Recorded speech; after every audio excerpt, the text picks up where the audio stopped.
All righty, and we are live. Good morning, good evening, good afternoon, wherever you are in the world. Luckily, it's a beautiful day today. I thought it was going to rain, but it's not, so that's good. Well, it is a good day. I don't know. I feel like I have a lot of energy. I was up all night doing stuff. I was actually prepping for a workshop we're doing after this stream, which it's gonna be fun. I'm not sure if where's that link?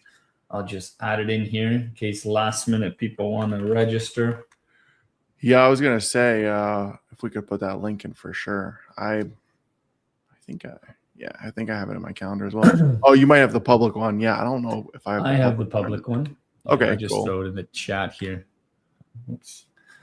Going from Mac to a Windows and keep on going back and forth. Boom, let me throw a banner up here. QR code. Nice. Boom. Yeah, so if anybody the QR wants code's a lot better. Yeah, sweet. Yeah, so if anybody wants to jump into that one, that's free at right after this. So 12 p.m. Eastern, we'll be talking about cost optimization, and it'll be a workshop. So there's like an instruct lab, so y'all can actually go through it as we're talking about it. So that'll be cool. It's all hands on. Yeah, and it's just about cost. Using Agent Gateway, especially kind of showcasing, giving you access to the new version of Agent Gateway 1.3, the UI, so you can play around with costs and kind of get the concepts and the idea of how you're looking to govern and provide really visibility in that space, because cost, visibility, and governance is literally all we're talking about nonstop. Which is fun, right? And trying to figure out what and that's for OSS, just so everybody knows. Agent Gateway standalone OSS. That's what that instruct lab is going to be on. Yeah, but cost optimization, token optimization, these are, I would say, like one of the top 3 topics right now. Just in general, like in the industry, everybody's trying to find some ROI on all this stuff. It's a neat topic because I get questioned, hey, how much money can I save, or what can we do to optimize the spend? And I hate giving the "it depends" answer, but it all goes back to, hey, what is your agentic workflow? And what are we doing to save money? Yeah. Are your agents using MCP servers? Then amazing. We got search mode, code mode, or progressive disclosure. You can save up to like 60, 70%. I did a full blog on a couple different MCP servers, and that depends on the window size or the context. If I have like these low end MCP servers, they don't give you as much reward. But if I have like a GitHub MCP server and I put search mode or code mode in front of it, an Agent Gateway, I am reducing the amount of calls that MCP server gets. But that depends, because my agent has to be using that. If you're talking about like Claude Code or Open Code or whatever CLI tool, they're using now, I think they prefer GitHub CLI over the MCP tools. Right. So it all depends on how we're going to be kind of building that out. You know what I've been thinking about a lot as well, and I put a paper in the internal channel. I'm also going to link this paper out. The cache stuff? Yeah, I've been diving pretty deep into this. I read this paper. It was very good. There's another one that I want to read as well. I just forget the link, but yeah, like all like the KV caching stuff. My buddy is really into that space right now, for utilizing KV cache for token caching. Have you dove into that at all? It's an interesting space. It's really deep. Like, so if for everybody that's watching, like if you enjoy the deep engineering stuff, it's like it's a lot of it's more math than algorithms than anything else. But it's interesting. It's an interesting space. I am diving more and more into it as we are especially like Bedrock and Azure. And we had some conversations this morning with a customer on it. Yeah. Of what we're adding into it. Like if I'm running in Bedrock, we have to make sure you enable that in Bedrock before you kind of apply it to your gateway and pass through that kind of data. So, right. But no, I actually marked that article and I was gonna read it, and then we just went live stream, so I didn't get too much context of it. Yeah, to be honest. I can go ahead and share my screen really quick. Yeah. Let me put this over here, and then I will put this over here. Share screen window. Actually, I think I can share this, just a tab. You can see this, right? Yeah, that looks great. Yeah. Cool. Actually, yeah. No, I think that's fine. Yeah. So this is a very, very interesting topic. And again, like I have a buddy that's really deep in this space right now, and we've been talking about it a lot. And I've been reading like more papers and stuff on it.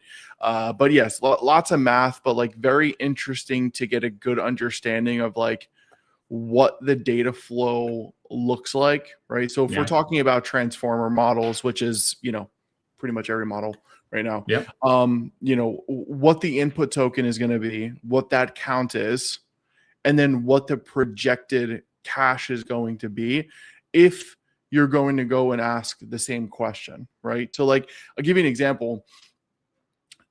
You ask a question, right, to whatever agent, but you're still on this topic. So like one of the things that I'll do a lot is, hey, can you go look at the agent Substrate GitHub, right? Because it's open source, and ingest this into your context so you have a good understanding of the code base. So as I'm asking the questions, right? So like those were input tokens, and those input tokens are, okay, the agent Substrate does this is the project, etc. And at some point, so your agent doesn't have to go and keep putting those input tokens in, right? As it's reading, you want those tokens to be cached in some capacity. And it also depends on like what storage you're going to use and such, right? But tokens in, what's cached, that way you're not re-spending tokens, and then you can still get quality output with that cache. Yes, this is really interesting stuff. So like, while KV caching accelerates inference, its memory footprint grows linearly with context length, since each token in the context is represented by a key value pair. For a transformer model, the KV cache size can be expressed as this algorithm, right? And then we can also see like what the tokens, or I'm sorry, what the savings can be per token based on caching it. Yeah, so it's interesting. This is a really cool paper. And you have the link below, right? Yeah, I put the link in the comments. And this is a good like visual representation as well of the optimization. So like the cache eviction, the compression, where it's being stored in memory, the combination of methods that you're utilizing, and then the overall attention mechanism. Yeah. And then there's a lot of comparisons here based on how you're doing cache with KV and what the optimization will look like based on how you're using it. And again, yeah, like I'm diving like deeper and deeper into these topics, but definitely a lot of fun to dive into for sure. Yeah, I'd love to build out a lab on. Well, I was building out a lab, or I built out a blog on kind of. I don't know if we talked about it last week. I don't think we did. But on specific ways to utilize like read writes cache through OpenAI and Anthropic, and how to reduce kind of cost and things. Right. And like I was saying, like 60-80% was wild. And I actually incorporated headroom in with Agent Gateway to see if I can even reduce more costs. Right. Right. Which was pretty substantial for MCP requests, literally just for MCP requests itself. Yeah, that's interesting. I'm also curious. Have you done anything like this with your DGX at the moment? Because I do have caching on it. Yeah. because this is cool. Like I like this idea of, so hybrid memory solutions address the limitations of GPU memory by leveraging multi-tier storage architectures to manage the KV cache efficiently. And then this is what goes into like what's going to be stored from a memory perspective in like your GPU, right? So like maybe you have 24 gigs of VRAM or 32 gigs of VRAM, whatever it is. And then this piece here, a widely adopted hybrid memory strategy begins with treating KV storage like paged virtual memory, which is interesting. And I can kind of put that into like if you've used like a page file.sys or something, right? And like, a Windows operating system. Yeah, so it's all really cool stuff. I definitely highly recommend everybody dive into it. Again, it's pretty deep. But I think it's interesting for everybody to get a good understanding of like what the algorithms look like for stuff like this to work. Have you seen any of some of the new features in kind of Claude Code and this week that has been released? No. I'm just curious if you have. So now you have tags in Claude. Oh, yeah. It's kind of neat. Like in Slack, you can say, "Hey, Claude, go do this," and point it to Claude. Yeah, that is neat. Which I thought it was super neat for that itself. Substrate is another big topic, right? I know you made some blogs about it. I don't know if you want to post some of your blogs here. But I've been diving into it. I'm actually I built out an entire lab on it. Really just kind of, I know we're in the early stages of this product, of the platform and running it on K-Agent, but I wanted to kind of, I'm trying to track the progression of where we are to what we're going to be in the next couple months, because I see the team is so actively doing things. Really just, what am I focusing on? Kind of like the key terms on how the actual platform works and what it is. Yeah. But it's really, what is an agent substrate? And correct me if this statement is wrong. I've been kind of working on it, but it's really agent substrate runs many stateful agent actors on a fewer pre-warmed worker pods, right? So suspending, resuming them via the gvisor checkpoint and restore section. Itself. And an actor is literally just a one logical agent session, be it if it's running or suspended itself. Yeah. Right? So if you think about it, an actor is where the agents run, and a worker is the pod, right? So you can have multiple actors on a worker, which is just one pod. It could be multiple pods, right? Depending on like how you want to scale out and stuff. But that's the whole idea of it, right? Is like I can have multiple agents that are stateful in one pod, and that's the efficiency. Have actor templates. Yep. Of that, and then have a golden snapshot that could be initialized from a frozen image, right? Exactly. Every time a new actor is kind of restored. Which is pretty neat. Which is great, right? From like if you're thinking about like the stateful perspective, or what you want to be ephemeral versus what you don't want to be ephemeral, that's a really big deal. And the whole idea around it is, if you're thinking about efficiency, if you're thinking about optimization of agentic workflows, you want an API that's readily available to do that, and that's the Substrate API. So you're actually not interacting directly with the Kubernetes control plane, or rather the Kubernetes API server. You're interacting with the Substrate API. The Substrate API is then interacting with the Kubernetes control plane as a whole for things like you want a controller, right? For the reconciliation loop to make sure that your current state is your desired state. And the key there is you get to have the best of both worlds. You get to have an optimized API, the Substrate API for agentic workloads, and you get to use Kubernetes for what it's best at, which is orchestrating workloads and clustering workloads, right? Like that's really where Kubernetes shines, is its ability to orchestrate and its ability to cluster 3, 5, 10 servers, doesn't matter, into worker nodes, right? But all the resources are looked at as one. right? And then you have the ability to schedule, wherever you want an actor to go and such. So yeah, it's definitely taking the best of both worlds and giving the ability to look at agents in the new world, right? With utilizing Kubernetes for what it's best at. That's the way I think about it. That's pretty neat, man. So what kind of use cases have you kind of built around that right now? Yeah, so I put out a couple of links.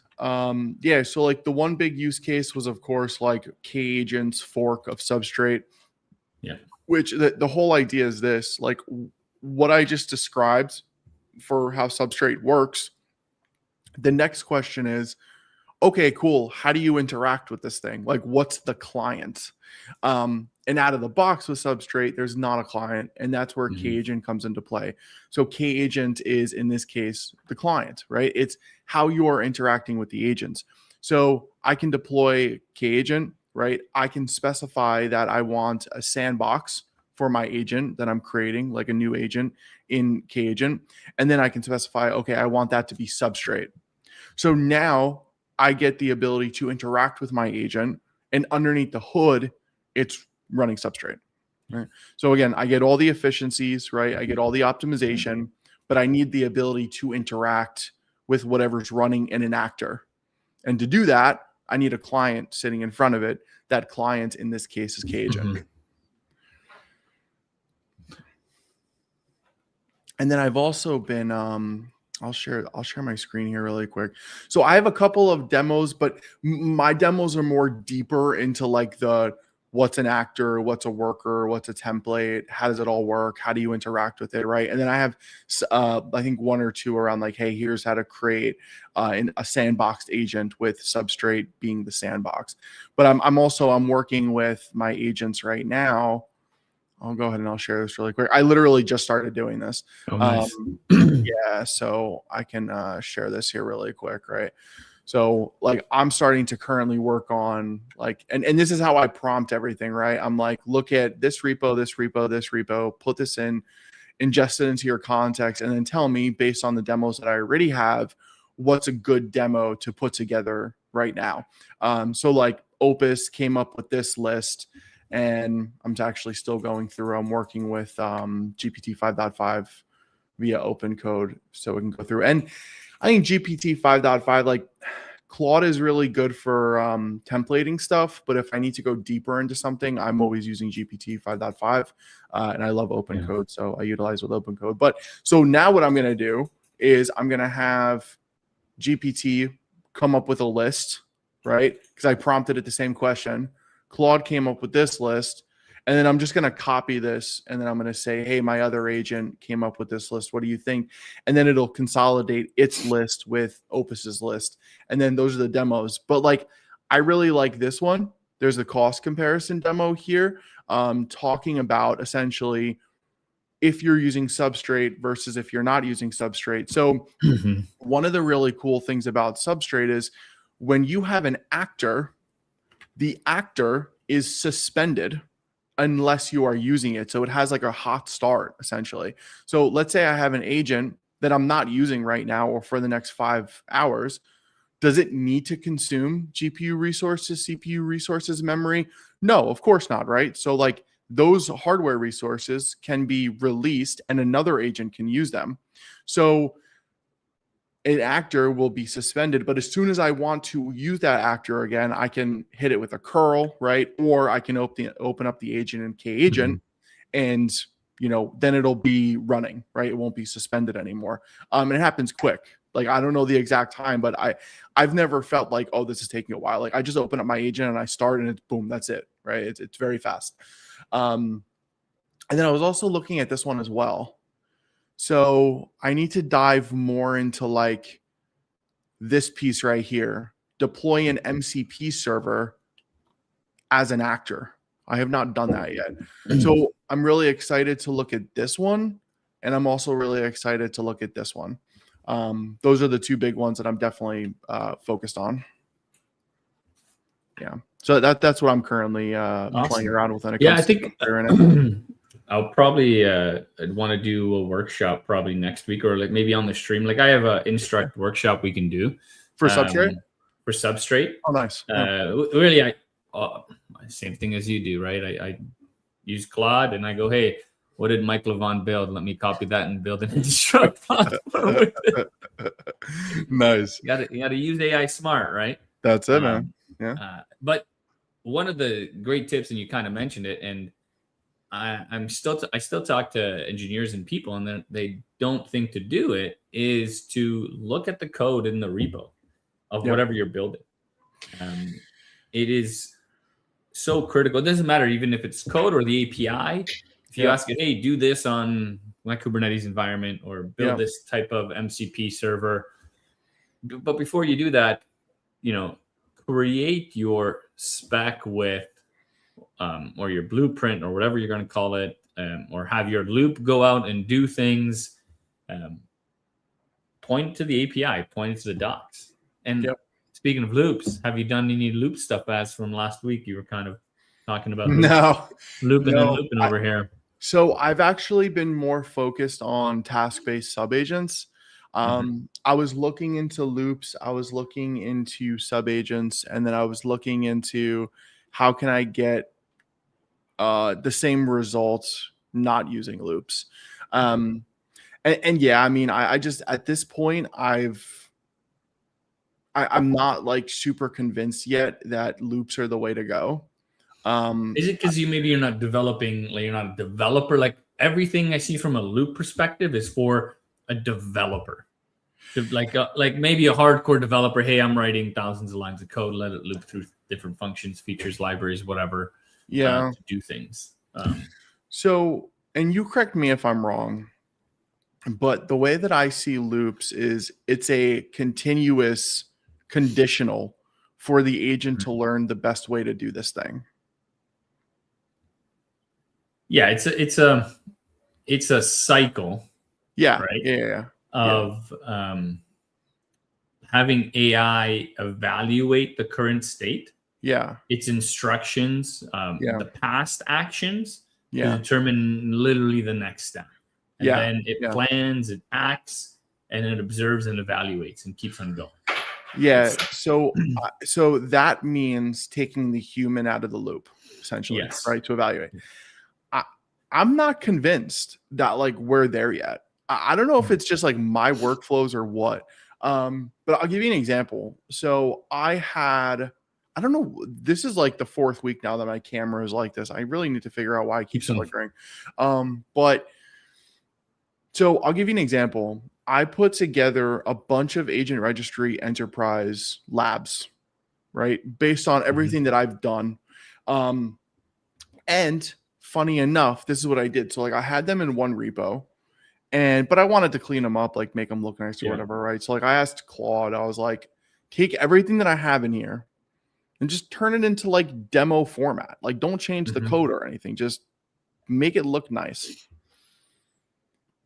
And I probably spent, and this is like, I had, skills, right? I had, I was bouncing between like Opus and GPT 5.5. I had everything set up. Like I had a good harness, but if I didn't go through it manually and run it myself, I mean, I must have caught 20, 25 things that were wrong within the flow, right? Like I was running into like a lot of race conditions where it was like you were watching it like yourself as a human, finding what it was doing. No. I was manually running the commands that it was giving me to run, like in the lab, right? I had the lab, I put it up in GitHub. I'm like, okay, let me run through this like a user. And then I'm like, no, this is wrong. This isn't right. I had a lot of race conditions because it was like K-agent, the runtime needed to be there prior to having the ability to implement it in agent registry. And I say all this to say, like, I'm still not convinced that I don't need to at least run through it myself. Yeah. I think you have to run it yourself. And therefore depends on the workflow that you're using. Right. It does. Yeah. And I think like the stuff that I'm working, and this is the other thing too, and I want to put this out there. The stuff that I work on is typically like new stuff or advanced stuff. So like maybe if you're building a web API or you're building a new model workflow or fine tune or whatever, right? And like you're using Python and you're using like known libraries like FastMCP and everything, where there's a lot of information out there and there's a lot of docs out there and there's a lot of stuff out there around it. AI does very well. But I'm often working on things that are like net new, right? Yeah. New features, new portions of the product. So there isn't information out there other than here's the code base and the fundamentals, right? Like here's how things should work. Right. I actually was using Claude to build one of the labs, and it literally built a command wrapper for a command that's already. I'm like, well, why? Right. What do I need this wrapper for? The command's already here. Agent gateway verify or validate config is there. Why did you build me a wrapper for? I don't use the command that I want. Exactly. Yeah. So the problem with AI right now is that it's really good at things that are already well documented. But if you give it something that's hard or is not well documented, it can't reason through, at least in my opinion, it can't reason through the code base better than me. Like, it sounds messed up, but like, I'm telling you, like I went through this. I'm like, man, this is wrong. This is wrong. I have to update this. This doesn't sound right. Yeah. Same thing as you said. So it was trying to create like a new command or wrapper. In one case, when I was like, just use agctl import to import the models.dev to have the cost stuff. Like it was trying to create this like new thing. And I'm like, no, you don't have to do that. Yeah. You ever had it go? So I was in a specific folder doing stuff with Claude, and it actually couldn't find a token. I put like a token in a JSON file, environment file. But like, but I found another one in like 3 directories behind. I'm going to try that one. And it literally used that one to do it. Like I had another lab that I had. Yeah. I was like, I don't want you to do those things. Yeah. Don't use the stuff that go net new. Yeah. I'm with you. I've seen that too. Even when I tell it, like, don't look at what exists. Look at the code base. Because again, I don't know if it thinks that way, because like the way that I think, right, just special being technical, right? Like my thought process is always, I'm going to go look at the code base for the source of truth, because the code doesn't lie. So that's why I always tell my agents, like, go look at the code base so you can understand what's true. And I just feel like it doesn't do that very well. Yeah, that's my take. That's a good take, though. What exciting things are you doing this week or next week that you're going to be focusing on? Any OBO, token identity? Still, always identity, agent identities keeps on going up.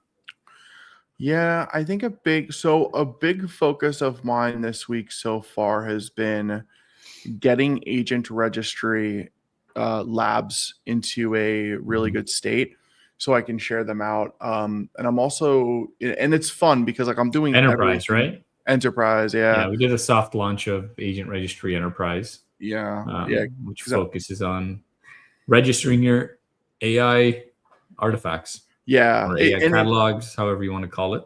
Right? Yeah. And it's fun. I've been having a good time with it. I haven't put them public yet because I literally just yesterday I just got through everything. But I'm gonna put them public for everybody to be able to use. That way we can use them for like internal training, and then customers can also like dive into them as well if they want.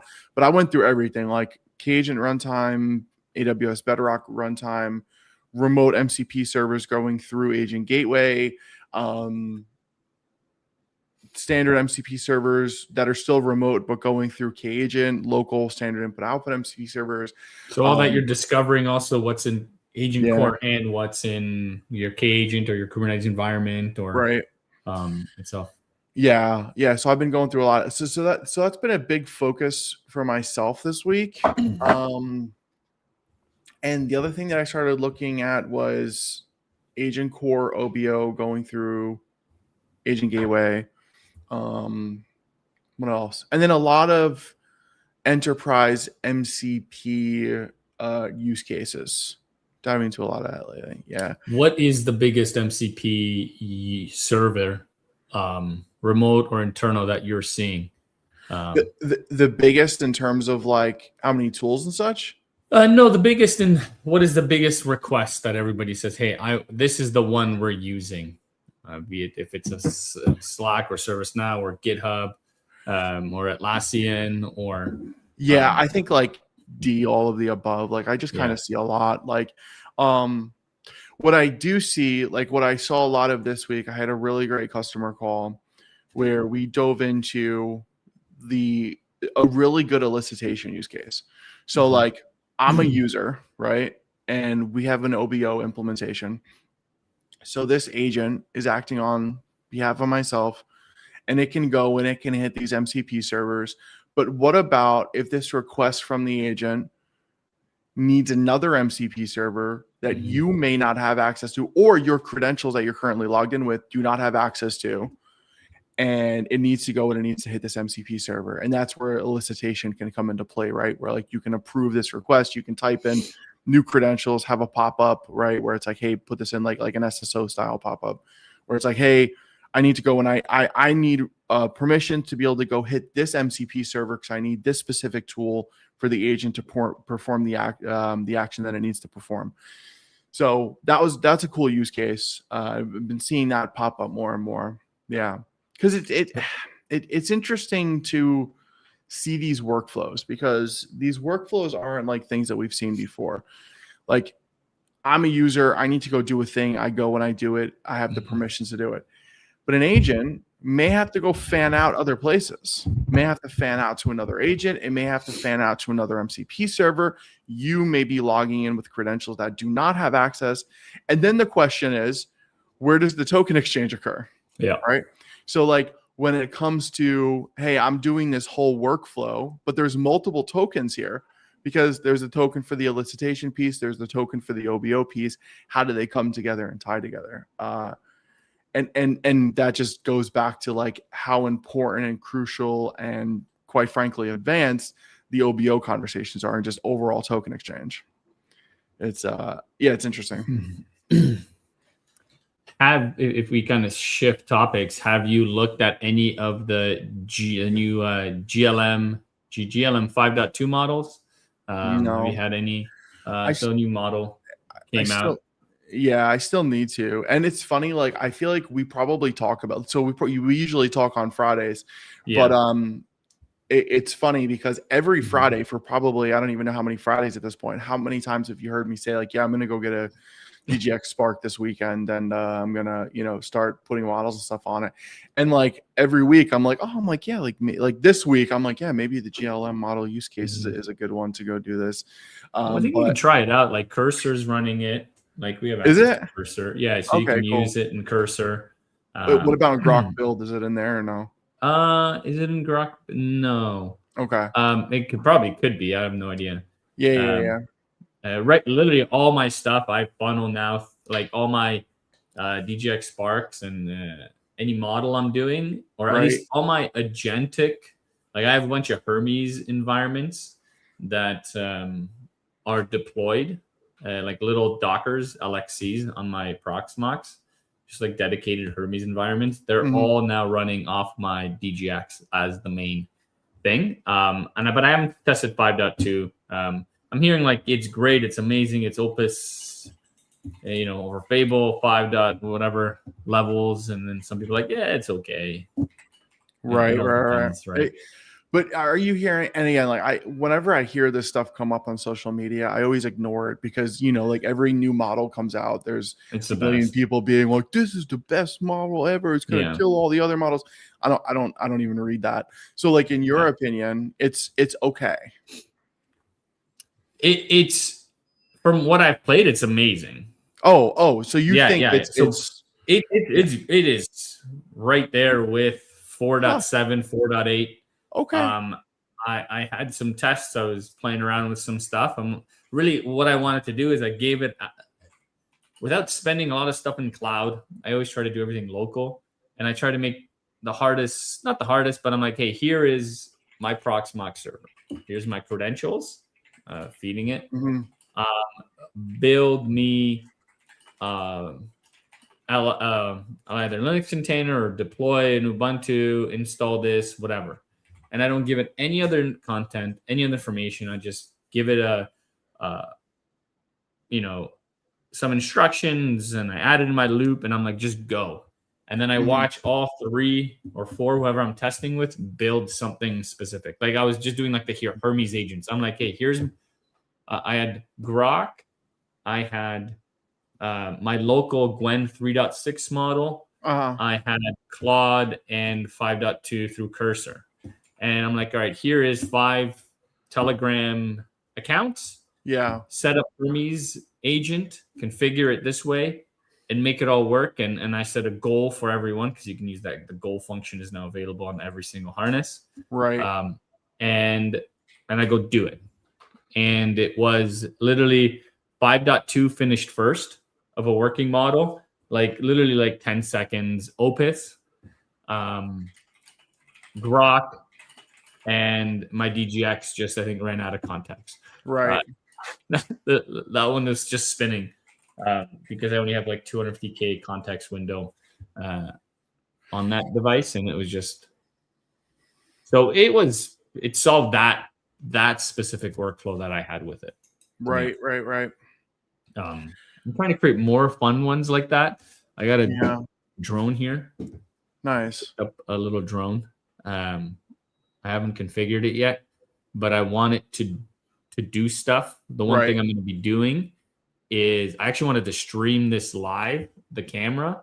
Oh yeah. And then do like cost analysis off different models, pump it all through Agent Gateway. But I want it to fly around my house. So I've LiDAR'd my main floor. So I have the LiDAR data, and I can feed that into it and see if it can maneuver around the objects in my house with the camera. Cool. It's only 5 megapixel camera. Yeah, that would be interesting. That's cool. Yeah, it sounds like I got to play around with that model. There's so many models. It's so hard to play. Like, I think, and who knows if it's great for me, and it could be bad for other people. Like, I'm not developing things. I'm building stuff. I take what people developed and I configure it. That's my job. And can I tell you, I mean, I still get the best results out of GPT 5.5. Oh, why wouldn't you? It's still great. I mean, and trust me, I try. Like, I used like the Cursor Composer model, the standard Grok model, whatever that one is within Grok build, Opus 4.6, 7, 8. I don't know if it's, so let me be clear. I don't know if it's the Opus models or if it's Claude code, but man, it just goes off and it just does. And I'm like, whoa, what are you doing? Why are you going? You know, I just, it doesn't, it's like a toddler. It just goes and goes and goes. Whereas when I'm using GPT 5.5, I usually use open code because I just like that experience. And maybe I got to try the same workflows in open code with Opus, but GPT 5.5, man, it's like, it's just really, okay, you need this. Okay, I'm going to do this. Like, it understands it far more. I've noticed. And again, I don't know if it's just a Claude code thing or what, because you know what? I don't know if it's like it's FOMO, right? It's like when I don't use Claude code for a long time, I'm like, oh, they have all these nifty features though. And then I start using it. And I'm like, oh, this is why I don't use it. Yeah. On another note, one of my agents just replied to me because what did it say? It does that. K-Agent, a new version of K-Agent OSS came out. Nice. Adding support for OpenShift UI route, or in the Helm. observability. Well, we got new substrate for subcharts in the Helm, and agent memory configuration now is supported inside of the Helm, and we have 2 new contributors to it. So that's great. Yeah, version 0.9.10. Observability, security, context, and substrate. More substrate integration. Right. That's perfect. Look at that. See, this is interesting. This is what I'm talking about. So I asked Claude, give me some demos for Substrate, right? And then GPT 5.5 said, oh, I really like that demo, but with one caveat. MCP server hosting appears roadmap / aspirational in Substrate, not something I saw as a shipped first class implementation. So again, like Claude just like goes and it's like, yeah, this is great. And you're like, okay, cool. This is going to work. And then you realize it's not going to work. I see that a lot. Yeah, I mean, what's the hallucinate is the word, right? I guess. Or I don't even know if that's a hallucination. It's more of like I don't put a guess and a hallucination in the same category. Yeah. Would ask Gemini. Since ask Gemini. It's a Google project. Yeah. Yeah. I don't use Gemini. I'm not hearing a lot about it. I don't hear a lot about Gemini. Yeah. Someone asked me about it this week. Like, oh, how do I get Gemini keys? I'm like, really? Although I know Google's paying SpaceX, what is it, 900 and something they got million some great, per month to host Gemini models. So maybe something's going out. 950, something like that. Yeah. Cool. All right. So we gotta probably we got a different workshop in 15 minutes. Anything else you want to leave everybody with? No, we got a workshop this week. Next week, so in 2 weeks, we got some more workshops, I think, on substrates. I believe so. Yeah. But just follow us either on X, be it our personal accounts, Agent Gateways on X. Right. We're actually spinning up a new Agent Gateway specific channel just for YouTube Agent Gateway. And Mike's was the first video I uploaded when I had time to do it, and there'll be more content on that YouTube page. A lot of fun stuff coming out. We already have Agent Gateway 1.3.1 out in OSS. Like I said, K-Agent 0.9.10 is out. And next week is 4th of July, isn't it? And Canada Day. Yeah. So we'll have to probably pick a different date to stream. And dive more into cost and substrates with some of the new features that are coming out. You're off on the 3rd as well? Correct, yeah. Okay. Ooh, what happened? Okay, yeah. So we'll probably either do this next Thursday maybe or whatever day. Yeah. And if you guys want to chat, we'll be chatting in 15 minutes. So just scan that QR code to register for the webinar. It's a workshop, so we'll have a conversation on the workshop. Just like everybody else will be new. It'll be new to Mike too. So it'll be actually fantastic. We'll have a good conversation. Let's do it. Anyways, Mike, close us off. And all right, everybody. See you soon. We'll see you next week. Take care. Cool. Dave.